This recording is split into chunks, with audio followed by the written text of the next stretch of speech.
Hello, welcome. Today I thought I would go into my archives of prints and show you a little bit about relief printmaking. Not the kind that you see in the museum, but the kind that you might make yourself. These prints are from my first classes in printmaking. So I'm going to show you these and talk a little bit about them. I'm going to talk a little bit about what's good about them and what's not so good, just so we can get used to sort of talking about what we're looking for in a good relief print. Of course, I'm not sure still, even after all these years. I get surprised all the time. So it's not like a recipe. Anyway, let me change over to my overhead kind of camera here, and you should see my hand. One thing I want to talk about is paper as we go along and look at these. This is a very thin, what we used to call a rice paper, but it's more properly called a mulberry paper, made of mulberry leaves. This one has some texture in it. I don't know if you can, yeah, you can just see that. See those little sort of sticks or thicker pieces in it? And it's fine on this piece. It doesn't really interfere too much with what's going on with the image, with the design. But in some cases, it can be pretty dominating, and so you want to be kind of sure that you want that. One thing about it is it's harder to print on stuff that has these little, what are they? It's like little pieces of straw, I guess. I'm not sure what it is. Anyway, it can be harder to print on this. So I wouldn't suggest this for your very first ones because it can be a little frustrating. In any case, these are not my first prints. These are just some prints from back in the day. So what you're looking at here is a form called a stupa, which is something I was really interested in. It's an Indian form, and I had made some other kinds of work about it, some ceramics, and so I made this drawing, and then I made this woodblock print. Now, how can I tell it's woodblock? Well, I can tell that it's woodblock, even though the plate is long gone, because of the kind of choppy action that I see in this. Sometimes you can actually see a little wood grain.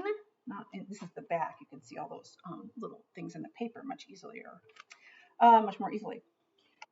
I am not seeing what I'm talking about here at all. Sometimes you can see a little wood grain in the printing. In any case, these are not great prints. They're printed okay. They're not too bad, especially this. This is fairly decent. This is a place where it should be a little more dense. So is that. This kind of thing, speckling in it, that is, I believe, to be expected. Some people cannot tolerate it. And if you can't tolerate it, you'll just have to make many more prints until you get a couple that are up to your standards.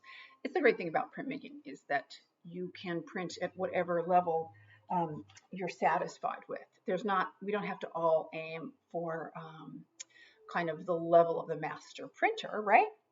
So why are these sort of prints? Well, anybody that knows anything about talked in any other courses about design is going to notice that the main thing is plunked right in the middle.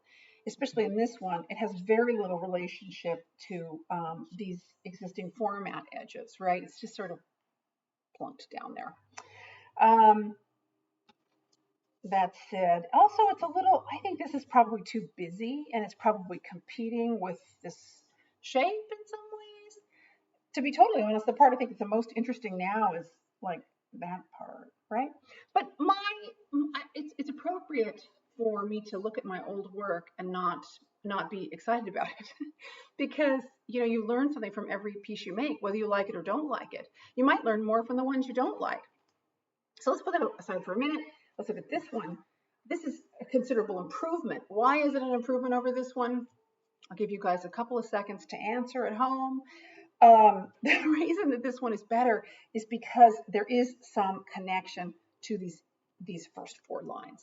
Okay, this makes it much more dynamic instead of this really static, sort of centered, symmetrical thing.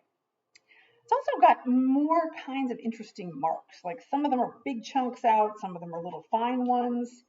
It's just a little more interesting. It's also more simple in a way because there's nothing here, right? This is just all this negative space is really allowed to just be there as a foil for all the activity going on here. Whereas in this one, there's sort of like too much going on, right? Okay, let's put those aside for now and look at a few more. We had a sort of a self-portrait assignment in linoleum, and this is a linoleum print, again on very fine rice paper, although I'm pretty sure I did this on a press. So it's harder without a press to get this dense black, okay? So if you're not getting this dense of a black, you have to kind of keep trying, and also be patient with yourself. It's harder to get it. Probably need a little more ink. It has some really fine lines in the face. It has some bigger lines in the background. It has these kind of, this is probably the best part, right there. Just that is the most interesting part. Anyway, I was looking at a photograph. I wasn't looking in a mirror. What was I going to tell you about this? Something else. This paper does not have, this is like a Kozo, does not have those little chunky bits in it. Line variety is nice in a block print. Again, I don't think this is a great block print, but I think that one of the things that makes it more interesting is the fact that these are fine and these are bigger and those are a little chunkier and these look like they got made a little quicker, right? You'll hear me talk about this, but how you remove the material is just as important as where you're going to remove the material, right? Like if I had done these pearls with the kind of like swiftness that some of these lines were made, they wouldn't have come out very round and they'd have a different kind of feel. On the other hand, if I had done all of this really carefully, I don't think that this would have turned out as interesting. When you remove material, you're going to leave some little traces that are going to pick up a little bit of ink. And you're going to want to think about that as you're removing it, because it can kind of support your imagery in a really positive way. Let's go back to this one. For example, this is just, all of these lines are all vertical. They're all just sort of falling off visually, right? They're not really keeping me in the picture plane. They're all like little pointy arrows kind of going that way. There is some sense of these ones kind of going that way and those ones maybe going up. But it might have been better for me to deal with the plane by like either carving maybe away from the form, which would have made a bunch of sort of arrow shapes radiating out from it, which is a little bit more what you see right here, right? These are kind of following the shape of the hat. I think that's successful. These ones where it's kind of going away, I think that's kind of nice too. So think about when you're removing material, that's going to matter just as much as your original plan, right? Your original idea. This is another print from the same plate. This one uses chine collé, which is something I'm going to try to show you later. But basically, what you do is you print and collage paper down at the same time. So this yellow and this blue are like a tissue paper or a Gampi paper, and where they overlap, you get kind of a green, right? Because they're both very transparent. And I've put them down with some wheat paste at the same time as I printed them, and that's how they all come out, looking like one flat sheet of paper.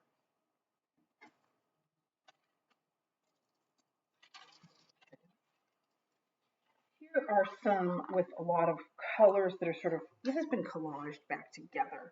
I had a wood block print that was a picture, like a diagram of spark plugs. This is now like way too busy to even look at to me. It's got full of colors on it. I had made several prints and then I cut them up and reassembled them. But you can see that I'm like rolling it up kind of in this impressionistic way with different colors. And I think this is a fun way to use block printing. Again, this is sort of not a very successful print either, but that's not really the point, is it? The point is to say, what? I don't know. Here's some more of the same kind of thing. The chine collé has gone over the edge. I really like that, but it's darker in here, and this is infilled a little too much on these lines on the face, and you really can't see them. So that makes this not such a great print. There's different reasons that a print is good or isn't good, right? There's the idea to start with, the way it's carved, and then there's the impression that you actually get. How well did you print it? You know, how well did it come out? Oh, and this is worth mentioning. Right? Big difference here, right? Because this just has the outline of those beads, right? It's funny that I called them pearls because of course they were just some kind of plastic beads I had, but I did it this way first. This is when I'm talking about iterations and states of a print. I'm talking about this. You can make your print, carve your plate, take a proof, take a look at it, and then make changes after. You can't really add material, obviously, but you can take more away. So I printed this and I thought, sort of, I don't know, not that interesting. But I could have made a whole edition like this and have them both as separate editions, and that would be acceptable also. So then I went back in, you clean off your plate, and then I removed the center of each of these little beads, and then just got a white circle. Okay. It's so funny. I realize when I'm trying to tell you about this, I'm thinking, what are the words I want to describe this? Because when I make my work, I don't really think in words. I'm kind of not thinking in words. I'm trying to sort of respond to what I see, but it's not going through that part of my mind that is language. So when I'm looking at them now, I'm kind of being sent back to that time. This is one where I used some color. This is before, obviously, even this, right? Another different state. I didn't even put the pearls in, I mean, the beads in at all, right? There's just a big open space here. Maybe that's better. Not really. It's not a very good print. But what I have here is some, what they call a la poupée, and I've just put a little bit of red ink up in this flower on the hat, right? And you can't really tell that I filled, well, you can tell, but I filled in all the lines that I put the ink on too heavily. And so it's nice that it's red, but it doesn't have any of this detail. So that makes it not a great impression, not a great print. Hold on a sec here.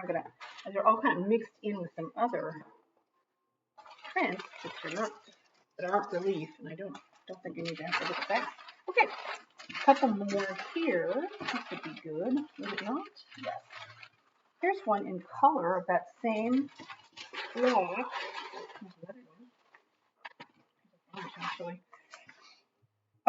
These are rolled up in, I actually had two plates. That is why. That is why. Oh, back to the beginning.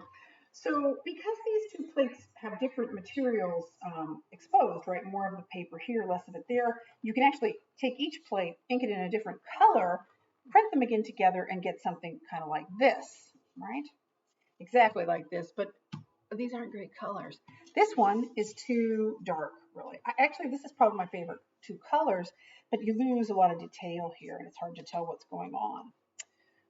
This one is more successful, right? Because you can sort of see the marks still. I would say that you can tell. We can we can resurrect what happened here. We can deduce what happened. That was this plate, right? Because there's more marks on it. So the blue was on this plate, and the yellow was on this one. Yeah. All right, one more version. And here I'm trying for a kind of a color, actually, no, just this one, sorry. I'm looking here, I'm trying to get something interesting going on with these two colors. So I've picked some colors that are complements, right? I have a kind of an earthy yellow orange and a deep blue purple, and I'm hoping to get something interesting going on in terms of color on these. And again, I don't know if that's successful. I'm not sure it's making much sense with this big piece of white here and then no more white anywhere else. I sort of think that looks all right. I like the way the transparency of the inks is letting me see both colors together, like a watercolor wash. They're kind of stacking up. Okay. Yeah. Is this upside down for you? I hope it isn't. The other ones might have been upside down for you too. That's going to be a problem. I'll review this video and I won't send it to you if the images are upside down in it. That's so funny. Um, this is on a much heavier paper, and this is definitely on the press. This is a lino cut. I'm showing you the back because you can kind of see, you can see the method I was using for registration. You can also see that it's sort of made an impression. The pressure of the press has kind of raised the paper, right? It's made a little bit of an indent. This is probably the worst of the prints that I made when I was taking printmaking. I had, it was a big project. We had to produce 20 of these, and it's a suicide block, which means that there's one block or a reduction block, and you carve away some of the information. You print with the first color, which is probably yellow. You usually go from the lighter color to the darker colors. And so there would be a lot of yellow and not that much paper removed. I think I might have even printed just yellow, just a flat yellow space because there's no white of the paper showing through, right? If that doesn't make sense right now, don't worry, it will eventually. I'll try to give some good examples of it. In any case, I would have started with yellow. We had to have 20 of them, and they were supposed to not have things like this, like fingerprints on them. Also, they were supposed to be not, see how I cut the paper very poorly. I tore the paper down very, very poorly, and I have this unequal margin. I also have too narrow of a margin and too wide of a margin here. The general rule in printmaking, I don't know why. My professor didn't tell me this, but he didn't. It's odd. He did not tell us to do that. I'll get back to how many of these we had to make. Or how we had to make these in a second. But because I want to talk about comfortableness on the paper. It's trendy. Small margins, large margins, it changes, right? Sometimes it's really in to have a lot of paper and just a tiny little print in the middle. Other times, people flood the printout closer to the edges. But what you really should go for, first thing you should go for is the thing you like the best, right? But then after that, if you have no ideas about what you like best, you should say, what's comfortable? Let's look at this without this piece of paper. This is an etching, but it doesn't matter. It's a print is a print is a print in some ways. What you would like most in a print is for the plate to feel not crowded, the imagery, and not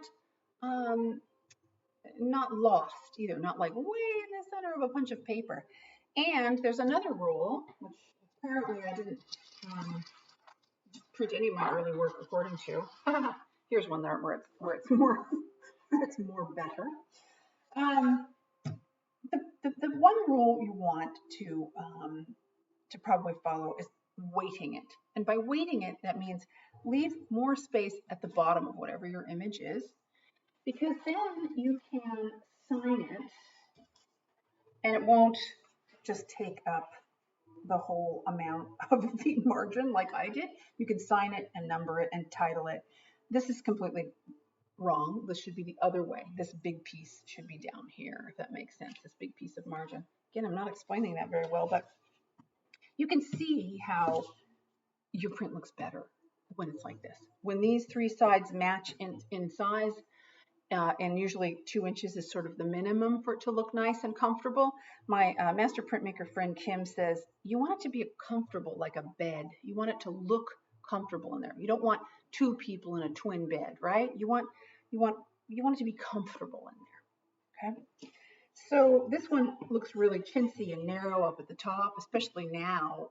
The more you look at prints, the more you kind of develop a habit of what you're looking for in them. So I think you can kind of see that this looks nicer with a little more space, right? So that way, if it's weighted, there's a little more space down here for me to sign. Then it doesn't look like if I were to sign in a narrow space like this, it makes that space, that margin even smaller, right? Does that make sense? We'll talk about that some more. Here's another one. This is a proof, so it's not even, I didn't even use a registration guide and it's on here all crooked, but generally, you're going to want 2 inches, 2 inches, 2 inches, and then maybe 2.5 or 2 1/4 down here. That's the nicest. That said, it might not be the look you're going for, and also you may have budgetary concerns. I certainly did. And this one, let's go back now, way back to what we were talking about after that little excursion. This is on a very inexpensive paper that we bought at the bookstore. It was one sheet was twice as big, and that was it. I was gonna be using half a sheet because that was gonna be economical for me, right? Economical, and that's why it's so narrow here. So, all right, I think there's 6 colors on here, but I could be wrong about that. Maybe it's only 5 colors. Yellow, red, a gray, a blue, and a black, right? A purple color and a black. Is that 6? Anyway, this process, this suicide block or reduction printmaking, you remove what's going to reveal that first layer of yellow or white if you're just using the white of the paper. Then on your next block, your next go at the block, your next inking was probably the red or maybe the gray. So I removed everything that was going to show the yellow. Those were my first carves, right? They were just these yellow outlines. This is supposed to be kind of like a city with a sense of the roundness of the earth, right? Okay, so you remove and you reveal the yellow. Then your next layer is going to be red, so you print it in red and then you've covered over everything except for where you carved. Then on your next one, which is maybe, let's say, maybe the gray, you remove everything everything you carve away is going to reveal yellow, and you ink that up gray and print that. Now, remind you, each time you're doing this, you're messing up a little bit. You're getting this, you're not quite registering it right, especially if you don't have square paper to begin with. Who knows how I even got this to print this well. And a couple of them are getting really bad fingerprints, and they're not going to be acceptable. So basically, if you're trying to make an edition of, say, 20, which is what we had to do, you're going to lose 15 or 20% of your prints each time you print a color. If that makes sense. What professional master printers do is they expect about 20% tear, and tear is the word for tearing the paper up, because if you get one that isn't good and you don't want it to be part of the edition, you tear it in half. Okay, so they call it the tear. I'll probably talk about it some more.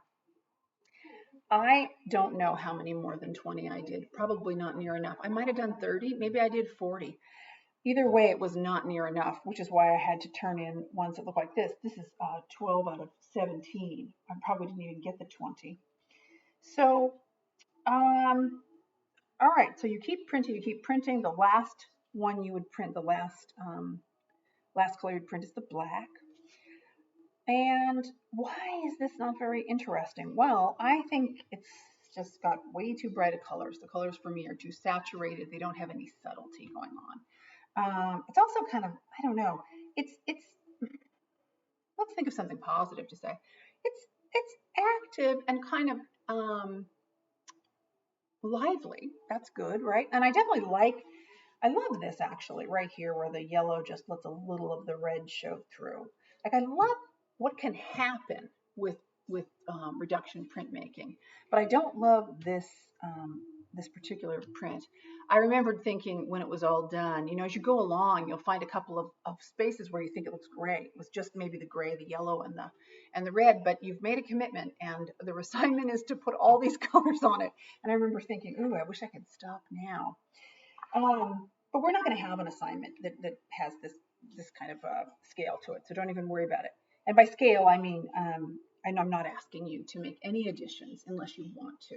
Usually, and typically in a printmaking class, there's a lot of emphasis on additions, because that's like what printmakers love. They love their little additions and their signing and stuff. But artists are more interested in what can the materials and the tools do? What can this particular kind of media express differently or better than something else? Okay, than say like ceramics, say combined, or photography, right?